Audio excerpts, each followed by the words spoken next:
Good morning to everyone here. I'm so delighted to be here to share with you my perspectives on developing the professional teacher. I've been an educator for the last 30 years, so I bring to this presentation a practitioner-oriented view on what teacher professionalism means. When I first started work on professional development and the professional teacher, I came across this description on the characteristics of the professional teacher by Linda Darling-Hammond. And she talks about the knowledge base that we all know a teacher needs to have, the appropriate application of this knowledge to unique situations, and importantly, a commitment to do what is best for the learner. And I was particularly struck with number 2, the appropriate application of knowledge. Because as educators, we know that the classroom is what Donald Shawn describes as an indeterminate swampland with many unpredictable situations and things that you will not be expecting. So you will need to be adjusting and adapting the expertise into that unique situation. Today we talk about the 21st century competencies, and we hear about inventiveness and collaboration and teamwork. So I want to add 2 other areas to this, the 3 characteristics that Linda Darling-Hammond has stated.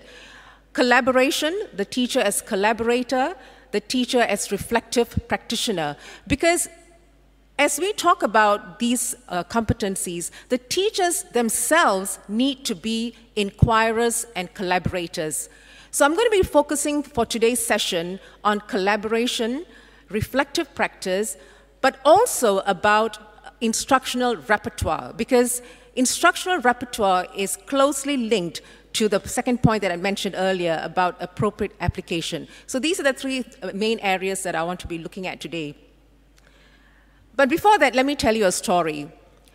There was a history teacher who was exploring the concept of how ideologies transform societies. And she did this through topics like the Nazi Germany, Chinese Revolution, Russian Revolution. And the lessons went on brilliantly.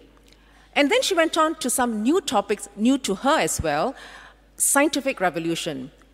And this time, she found that some students were not as engaged or as interested as before, and that bothered her.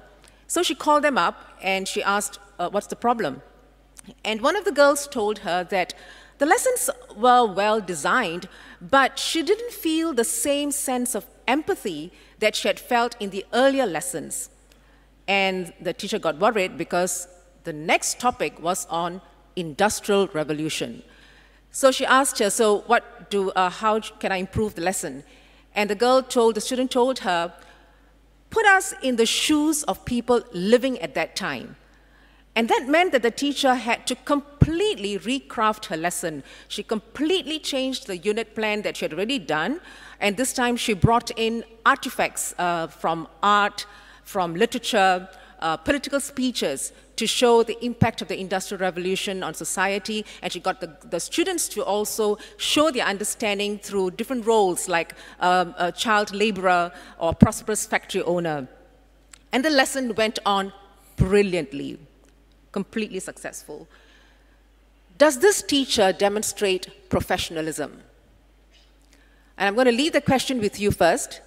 I'll go on with my presentation, and then perhaps revisit the question later. So let's talk about, I'm going to be talking about collaboration. The classroom is often viewed as the teacher's individual turf. And I remember that as a teacher in the earlier years, I used to design all the lessons myself. I used to prepare the activities. I used to design the tests. Basically, I was the ruler of the roost.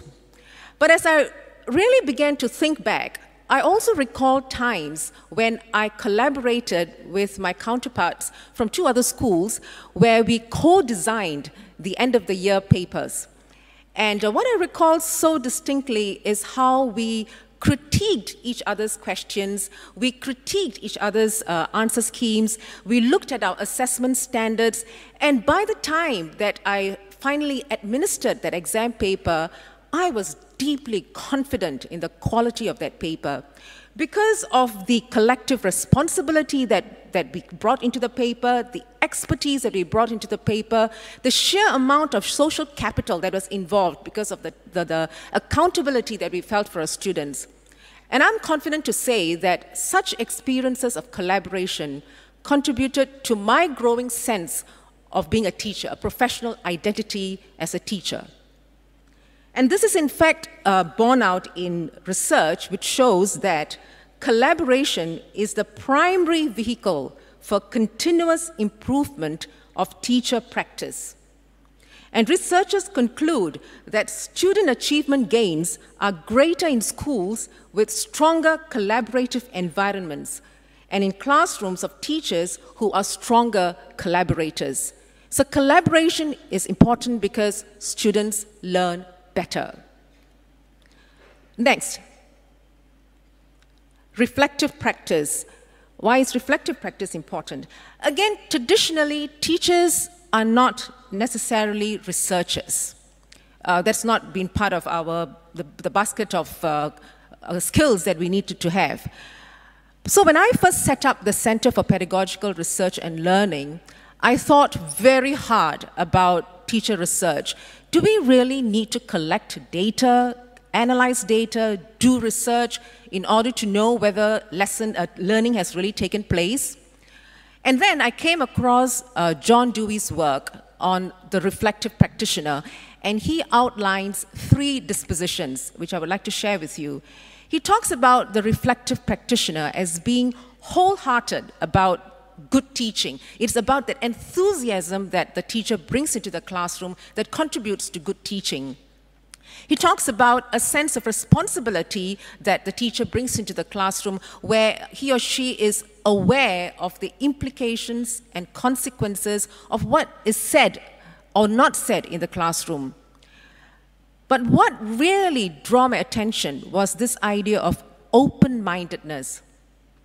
Because an open-minded teacher considers alternative possibilities, recognizes the possibility of error in our beliefs.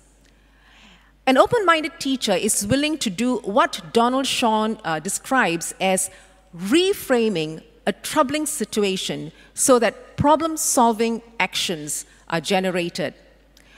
So I remember a colleague of mine who shared with me, and in fact she wrote in one of our publications, about how at the end of a whole year of teaching a particular class, she overheard her students saying that they couldn't quite recall what they had learned. And that saddened her. So she decided to try new strategies. She embarked on visible thinking strategies where students would need to really think about their learning and write about their learning and reflect on what they had learned. She did research on it, she collected data on it, and from there she was able to find out what really worked in terms of getting students to remember what they had learned. So this is what Cochrane, Smith, and Lytle calls the inquiry stance. And the inquiry stance, reflective practice, helps the learner because the teacher is at all times questioning what works. Has it worked? Next, let me look at instructional repertoire. I like the definition that is given by Learning by Design. Repertoire is described as expansive and expanding range of techniques, tools, approaches, strategies, expertise, etc. So it's not just a large range, but it's a growing larger range. And why is that important? Firstly, it facilitates differentiated instruction. Differentiated instruction is important because when we have different types of students in the classroom, whether it's student readiness, student profile, we need to be able to use different types of strategies that may be suitable for the nature of the topic, for the nature of the lesson. Do we always use Google Docs? Do we always use questioning? These are certain decisions that the teacher needs to make. It also provides freshness to the lesson. Now, I'm quite sure that academic literature is not going to be talking about freshness, but I really believe in this because When a teacher brings in different types of pedagogies and approaches into the classroom, what it injects into the classroom is a surprise element that refreshes learning and refreshes the learner. And importantly, it communicates to the learner the value that the teacher places on the learner and the value that the teacher places in the classroom. And that is something that I believe is important because teaching is a human enterprise, and these things matter. Thirdly, a repertoire enables the teacher to select strategies that matches the disciplinary context, what Schulman calls the pedagogical content knowledge. And I really believe that this lies at the heart of teacher professionalism. Technology brings in a lot of platforms and enable us to try out different kinds of strategies. But what really becomes really important and critical in this entire repertoire of strategies is to be adaptive, what Hatano and Inagali calls adaptive expertise. We say you still need the classroom routines. We still need the classroom mechanisms. We still need the rituals. It's only then that we can improvise. And this is what Sawyer so beautifully describes as disciplined improvisation. And with this, then, that's why the repertoire becomes important, but the repertoire needs to be harnessed very mindfully given the circumstances of the classroom. So when so much is indeterminate, when there's so much of adaptation that is required, when there's so much of change that's required in the classroom, can teacher professionalism be developed?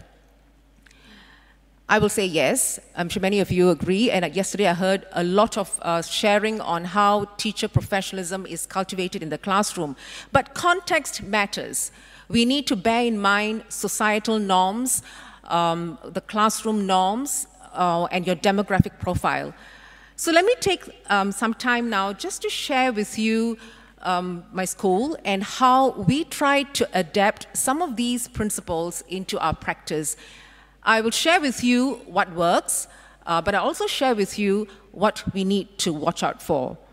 So Raffles Girls' School is a single-sex school, top 5% of the cohort, between 13 to 16 years. We use gifted education principles because of the high ability profile of our students. And the program is a 6-year through-train program, so they come in at year 1, and then they sit for their A-levels at the end of 6 years. So our professional development plan is aligned to this profile. So to develop the competencies, I spoke about collaboration. We have a weekly scheduled space. We call this the professional learning space, similar to professional learning community, but we have our own norms, and that's why we give it our own name.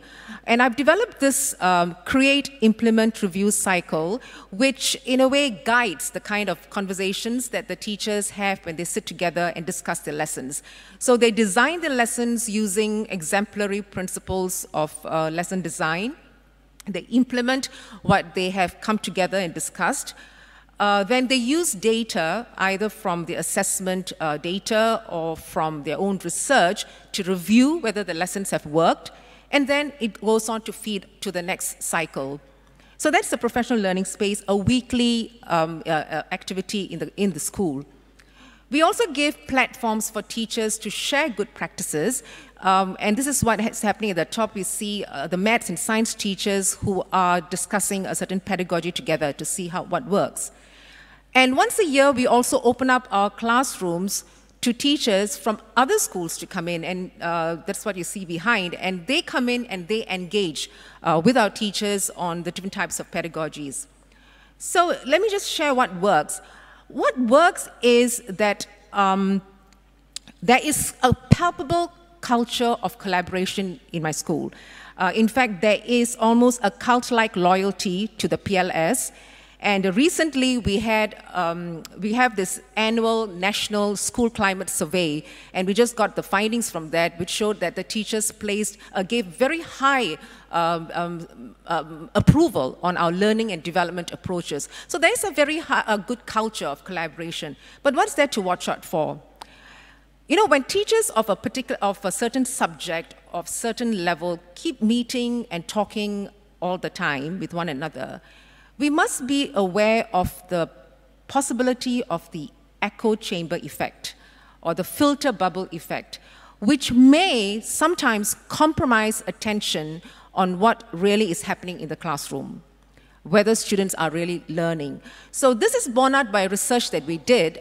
We did a research on our professional learning space, and our data was very strong with regards to the quality of lesson design and the quality of the lesson implementation. But we found that the data was quite weak with regards to whether students have really learned. So this is a feedback that we are using to improve our processes further.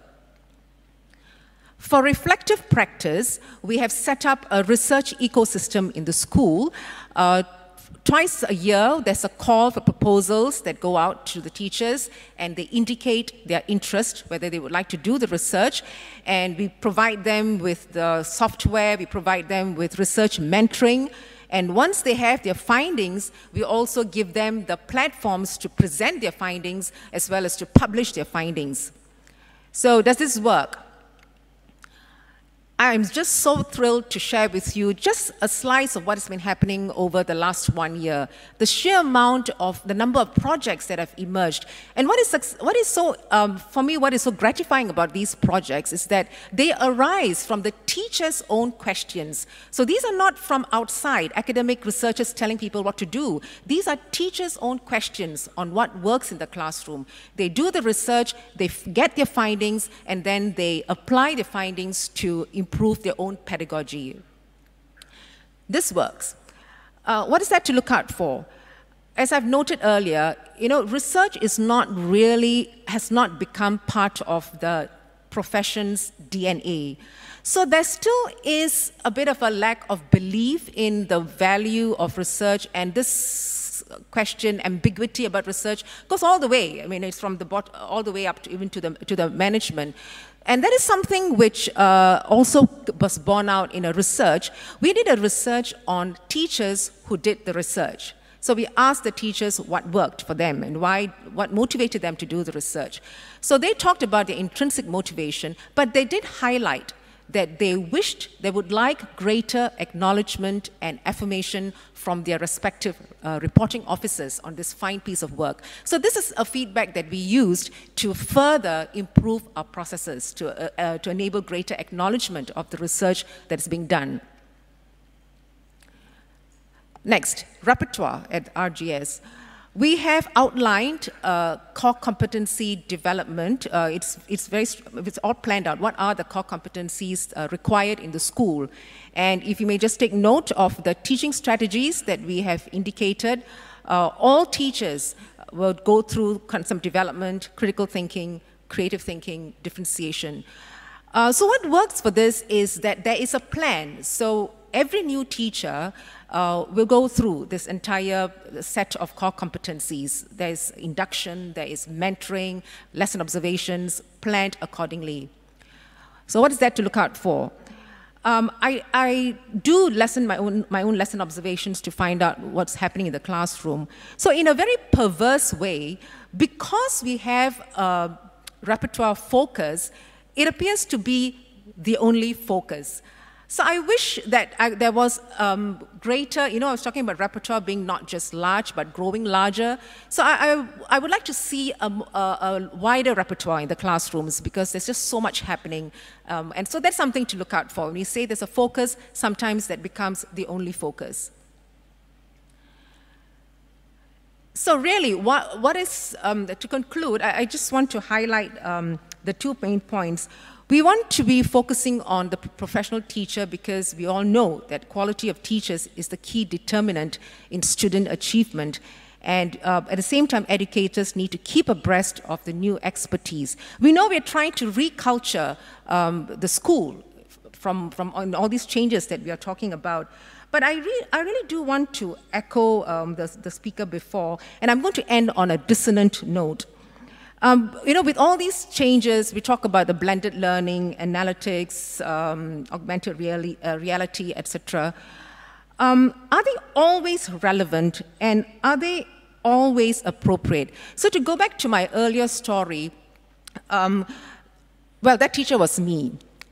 Did I have a repertoire? I was able to shift very fast, so I suppose I did have a repertoire. Did I do reflection? I was able to reframe the problem situation, but I didn't do any research, so this remains at best an anecdotal description. Did I collaborate? Well, not in the way we talk about professional learning circle, but I did collaborate with my students. So in a lot of ways, I didn't follow what I just mentioned, but there were very positive outcomes for the student as well as for me. So the question that I want to leave with you all today is, when we talk about these changes, and these changes are important, are they always relevant, and are they always appropriate? Are we mindful about the actual learning that takes place in these platforms? Teachers are change agents in society, but amidst all these changes that we need to embrace, do we keep our eye on the fundamentals? Not just go with the changes, but keep an eye on the fundamentals, such as, firstly, good pedagogy. Secondly, relationships, especially teacher-student relationship that enables a teacher to go to the student and ask what worked and what didn't. And thirdly, student well-being, student wisdom. This still remains to be important in developing the professional teacher. Thank you. Do we have time for a question? I think, yeah. Because my time says I've got 15 seconds, so could we just have maybe a time for question? Yes? Yes, we do, and we have a mic. So are there any questions from the audience? Yes, just a moment. Please state who you are and where you're from. Yeah. Good morning. I'm Martin from the Philippines. I just have a question about this because we're actually trying to do some of these in our school. What is the role of incentives, if any? For example, to some degree, do you incentivize that they have to do research, or do you incentivize collaboration in a sense? Because from our own context, of course, there's always this struggle that you don't want to over-incentivize these behaviors. You want it to be intrinsic. But from your experience, any comment on that? Yeah, I think this thing about intrinsic motivation is what really emerged from our research. Like I said, okay, before I talk about the intrinsic motivation, I need to make this point also. A lot of it does come from the belief system of those who are implementing this. So if you seek to implement this, I would say you need to be very consistent, and you need to be quite abreast with why this is important. Like I shared, before I even set up the research, I had never done research, and I wasn't quite sure why I do research. I felt I was a good enough teacher, even without the research. So I had to read up and figure out why it was important. So the consistency of the messaging of the people in charge becomes quite important. And then, of course, it is the buy-in. I think what really worked for me for this is that it was not completely top-down. I just provided an environment to enable the research, to enable the collaboration. And then I helped the teachers to exercise the intrinsic motivation, because teachers at the end of the day want to have good learning. And that is what was, I incentivized it by making it possible. And then, of course, again, the feedback was they would like some kind of acknowledgement. So with that, then I went back and ensured that the respective reporting officers know about it. And in fact, I'm very happy to say that when we have our teacher ranking, it is the reporting officers themselves who say that my teachers have done this kind of research. So, so there are two things. One is to the person in charge. You yourself have a very strong belief system. You need to go against a lot of naysaying. And that clarity helps to get the consensus. And you may never get the consensus, but there will always be people who will see and understand what needs to be done. Thank you. I think we have time for at least one more question. Are there any other questions in the audience? Yes.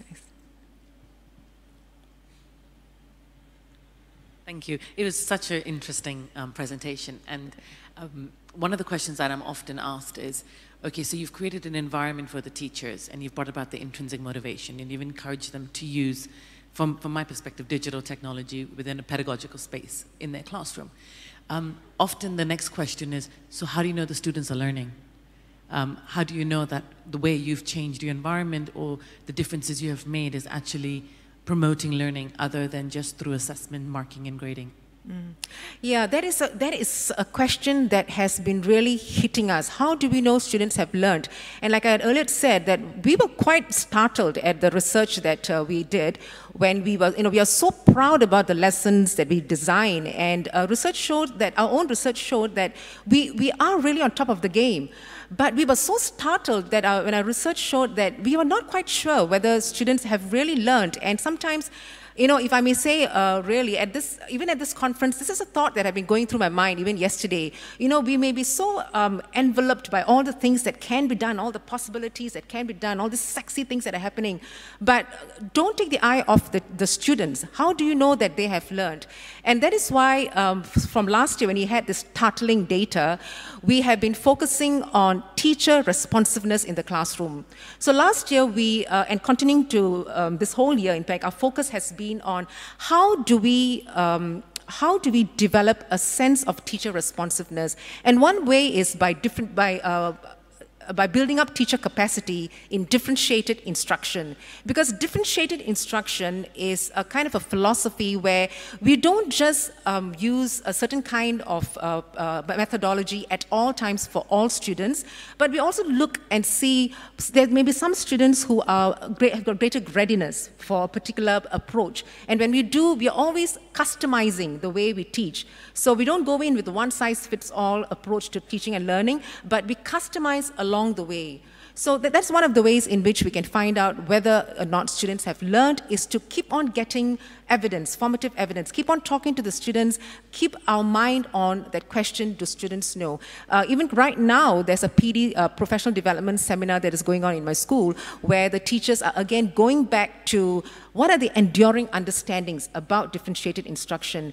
And one of it is that teachers collect ongoing data on student learning so that they can respond. It is that two-way process. If you really want to know how students are learning, it's a two-way process, and not to be drummed in by my excellent design. Thank you very much. Okay. Thank you.